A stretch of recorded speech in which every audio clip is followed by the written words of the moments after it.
This smart display changed everything. Although at the time, standing there in my kitchen on Christmas morning while my son set it up for me, I didn't think of it as anything more than a small, thoughtful gesture, his way of making the house feel a little less empty, a little more connected, like he was trying to reach into a space he no longer lived in. 4 days later, my friend Ray picked it up, turned it over once, and then went still in a way that didn't match the moment. "You need to get this out of your house," he said. He didn't explain why, and somehow, that was exactly what made me understand this wasn't something simple. So I put it back, and I left it on because by then, the question wasn't what it could do, it was who it was already doing it for. The house in Marietta had been quiet for a while, 3 years, if I count it properly, but not in a way that feels sudden or dramatic. It was the kind of quiet that settles in slowly, almost politely, until one day you realize the sounds that are left the refrigerator humming, the heater clicking on in the middle of the night feel more present than the person who used to move through the rooms without thinking about it. After my husband passed in the spring of 2021, nothing really changed on the surface, which, looking back, might have been the hardest part, because everything stayed exactly where it had been. And yet the meaning of all of it shifted in a way I couldn't fix by rearranging furniture or opening windows or letting time pass the way people tell you it will. Daniel came by when he could, which meant a handful of visits spread across the year, enough to remind me that I still had a son who cared, but spaced far enough apart that each visit carried a kind of quiet formality, like we were both stepping into roles we remembered but no longer lived inside every day. He lived about 40 minutes away with his wife, Claire, in one of those neighborhoods where everything looks intentional: trimmed lawns, clean lines, houses that feel finished before anyone even moves into them. And every time I visited, I had the same thought I never quite said out loud, which was that everything there seemed to belong to a life that no longer included me in any real way. Claire was always polite, and I mean that in the most accurate sense of the word. She never said the wrong thing, never raised her voice, never gave you anything obvious to question, but there was something measured in the way she spoke, as if every sentence had already been decided before it reached you. On Christmas morning, they arrived right on time, carrying coffee and a bag of gifts, and for a little while, sitting there at the kitchen table while I moved between the stove and the counter, listening to Daniel talk and watching Claire sit just slightly outside the rhythm of the room. It almost felt like things used to. The gift came after breakfast, a white box, clean, minimal, heavier than I expected when I picked it up, which I noticed before I even knew what it was. "It's a smart display," Daniel said, sliding it toward me, his tone light, but with just enough intention behind it that I could tell he'd been thinking about this longer than he was letting on. "You can ask it things, play music, even call me without using your phone." I turned it over in my hands, not really focused on the brand or the features, but on the feeling of it solid, finished, something designed to fit into a space without asking too many questions. "I'm not sure I need something like this," I said, which was true, but also not really the point. "You don't need it," he replied, already opening the box before I could say anything else. "But it'll help." And then he was moving through my kitchen, plugging it in, connecting it, showing me how to use it, how to talk to it, how to rely on it, in a way that felt familiar enough to be comforting, but just different enough that I couldn't ignore the shift. When it lit up just a soft blue glow against the counter, it didn't feel out of place. If anything, it looked like it had always been there, waiting for me to notice it. And standing there, watching him explain it, listening to the way his voice softened slightly when he said I could call him any time, I found myself thinking something I hadn't allowed myself to think in a long time. Maybe this was his way of staying close, not by being here, but by leaving something behind that could be. And at the time, I let myself believe that, because I didn't yet have a reason not to. Ray had been coming by for years, long before the house got quiet and long after most people stopped showing up without calling first. And there was something about him that never really changed, something steady in the way he carried himself. like he was always paying attention even when it didn't look like he was.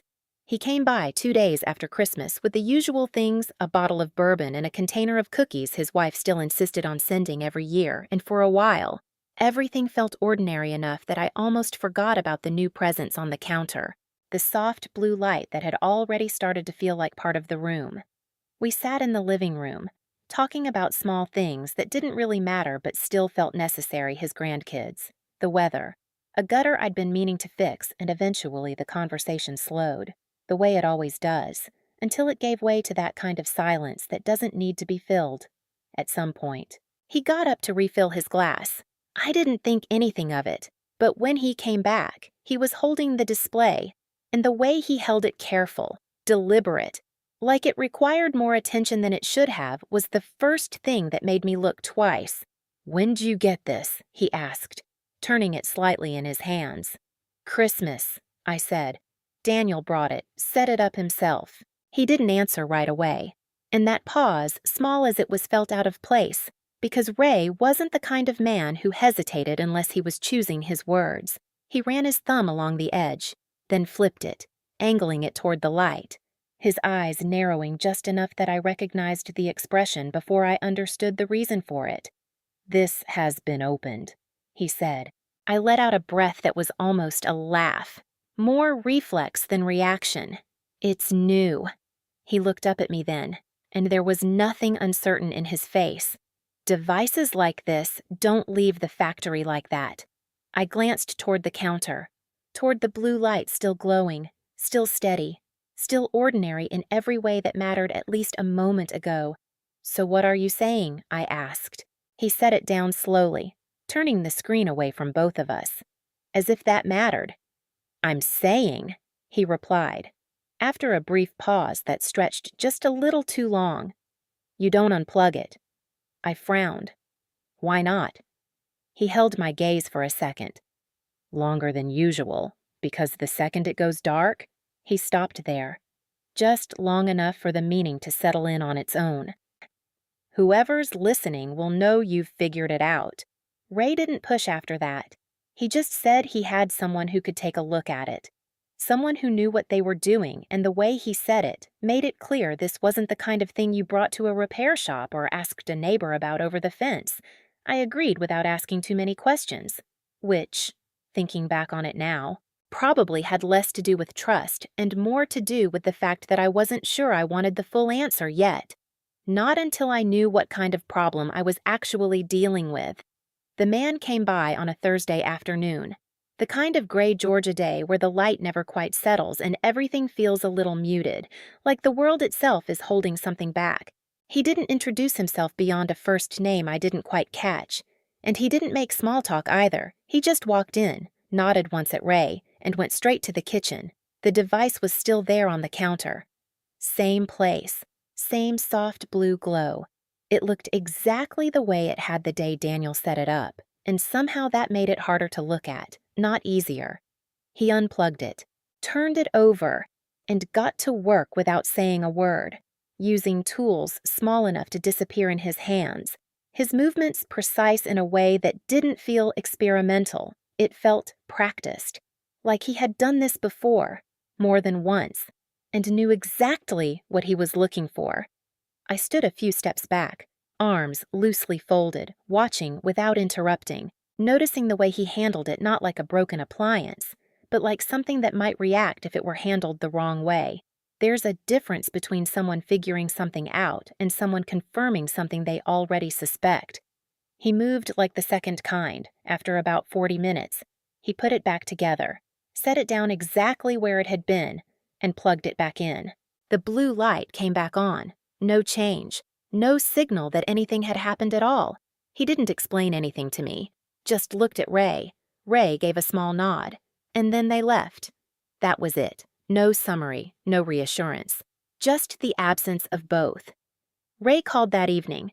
"You've got continuous audio capture," he said, without easing into it, his voice flat in a way that made the words land harder than if he had tried to soften them. "Everything in range conversations.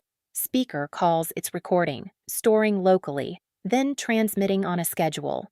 I stood in the kitchen while he spoke, my eyes settling on the counter, on the device, on the way it just sat there like it belonged, like it had always belonged. I tried to match what I was hearing with what I was seeing. "How long would something like that take to set up?" I asked. "If you know what you're doing," Ray said. "An hour, maybe less. An hour." That was all it took.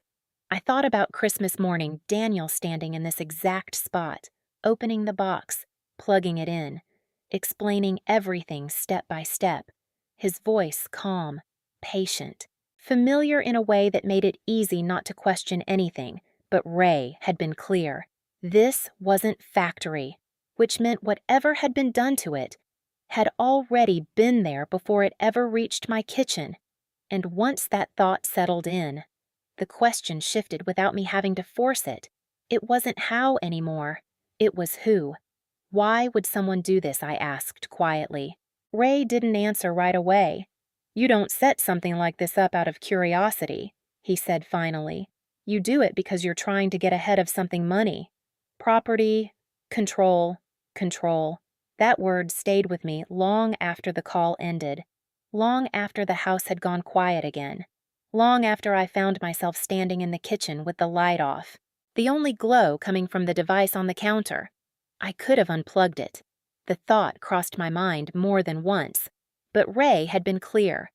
Don't change anything. Act normal. So, the next morning, I did exactly that. I made coffee the way I always did, moving through the kitchen with the same routine, not looking directly at the device, not acknowledging it, just letting the familiarity of the motions carry me while something underneath all of that adjusted.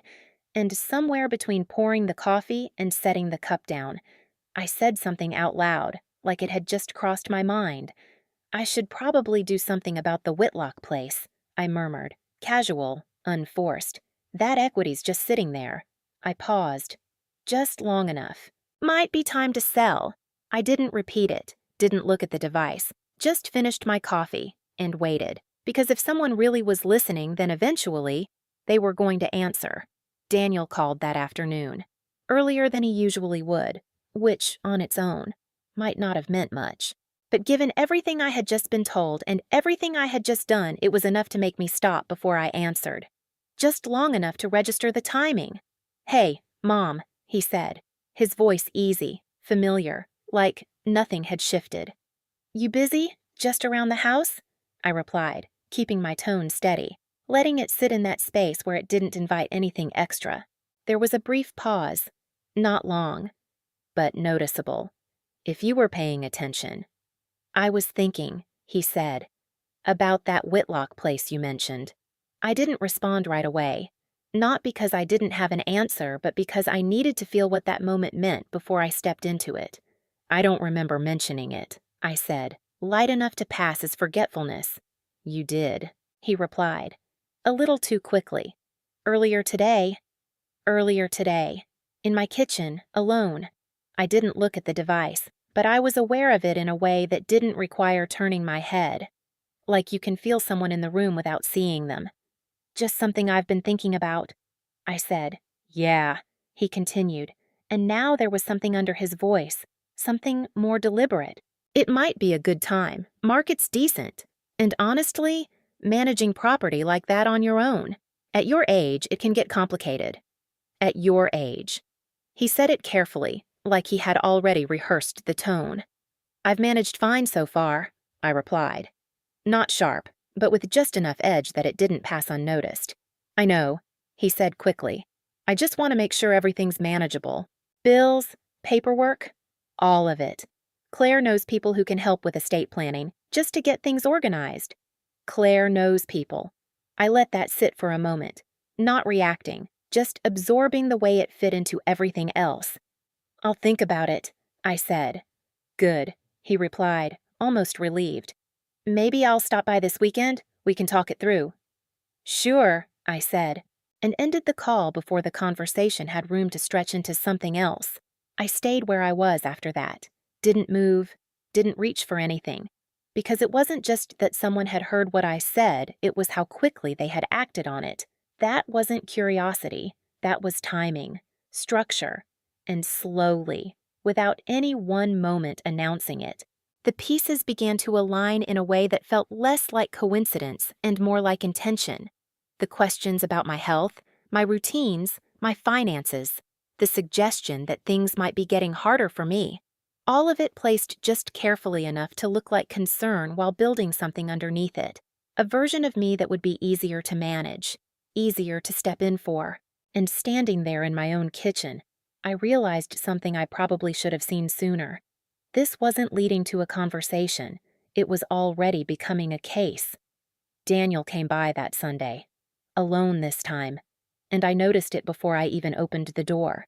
Not because it was unusual for him to visit without Claire, but because her absence changed the way the moment settled, as if something that usually shaped the space between us had quietly stepped out of the room.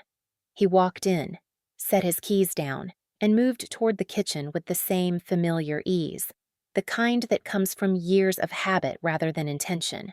And for a brief moment, watching him there made it almost possible to forget everything that had started to take shape in the days before. I handed him a mug, and he wrapped his hands around it, shoulders slightly forward, the way he used to when he was younger, as if he were bracing himself without fully realizing it.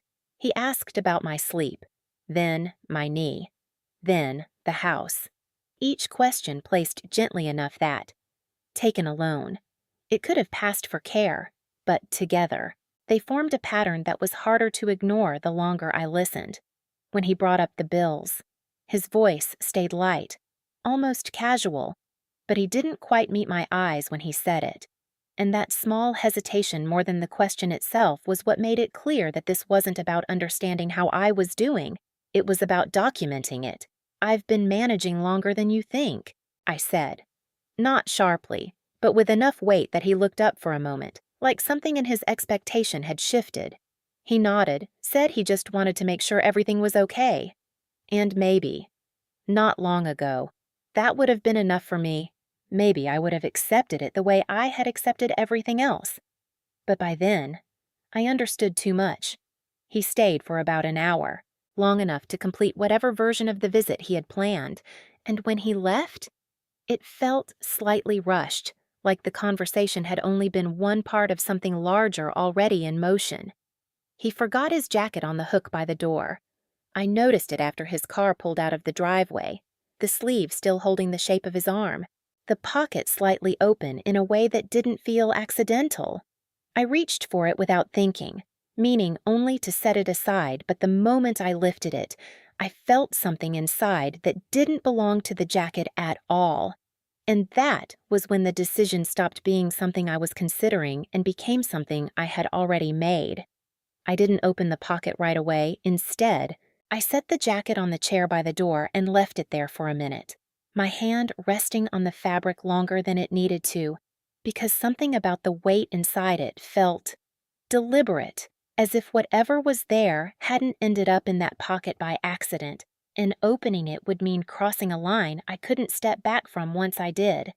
The house was quiet again, but not in the way it used to be, because now the quiet felt occupied, like it was holding something in place rather than letting it go. I picked up the jacket and carried it into the kitchen, not because it belonged there, but because everything else had started there, the counter, the device, the place where Daniel had stood on Christmas morning explaining how something small could make everything easier. The pocket was zippered. That detail stayed with me longer than it should have, because it meant whatever was inside wasn't meant to slip out on its own. I unzipped it slowly. Inside was a folded set of papers, clean, printed, the kind of document that already carries a sense of authority before you read a single word. I sat down before I opened it. I don't remember deciding to. I just did. At the top of the first page, in a structured, professional font, were the words, "Petition for appointment of guardian of the person and property of Alawan Hartley." My name. Printed. Not written. Not discussed. Declared. For a second, I just looked at it, not fully processing what I was seeing, because the shape of it, the format, the tone felt distant, like it belonged to someone being described, not someone sitting in their own kitchen holding the paper. Then I kept reading. Episodes of confusion noted, difficulty managing finances without assistance, increasing isolation. Property management may be beyond current capacity. Each line, on its own, sounded reasonable, measured, even concerned, but together, they built something else entirely, a version of me that didn't quite exist, but was close enough to be believable if someone needed it to be. Below that, there was a checklist: medical evaluation scheduled, bank access inquiry completed, insurance beneficiary review pending, Whitlock property appraisal Daniel to arrange. Whitlock, the same word I had said out loud in my kitchen, the same word that had come back to me in his voice hours later. I set the paper down, then picked it up again, as if the act of touching it twice might change what it said. It didn't. This wasn't a conversation. It wasn't concern. It was a structure, already in motion. And the device on the counter, the one I had chosen not to unplug, wasn't just listening. It was feeding it. I folded the pages back along the same lines, placed them exactly where I had found them, and zipped the pocket closed, smoothing the fabric with my hand. Not out of habit, but out of necessity. Because whatever came next depended on one thing more than anything else. They couldn't know that I knew. I picked up my phone and called Ray. He didn't ask questions. "Give me 10 minutes, he said. And as I stood there, looking at the blue light still glowing on the counter, I realized something that settled deeper than anything I had felt up to that point. I wasn't reacting anymore. I was preparing. Because if they were building a case, then I was about to decide how it ended. The meeting at the bank was Daniel's idea, which, in a different context, might have felt like a responsible step. The kind of conversation families eventually have when they start thinking about the future. But by then, I understood that what he believed he was walking into and what was actually waiting for him were not the same thing. Claire was already there when we arrived, seated at the conference table with a leather portfolio in front of her, her posture composed, her expression calm in that familiar, controlled way that suggested she thought this was simply the next step in a process already decided. "Good morning," she said, her smile precise. Daniel pulled out my chair. I sat down, and for a moment, everything looked exactly the way it was supposed to. Then the door opened. A woman I didn't recognize stepped in, followed by Ray. And behind them, a man whose presence didn't need explanation, because the way he carried himself made it clear he wasn't there to advise, he was there to confirm. Claire's smile held for a second longer than it should have. Then it changed. "Ms. Hartley," the woman said, placing a folder on the table. "We need to ask you a few questions regarding some documents."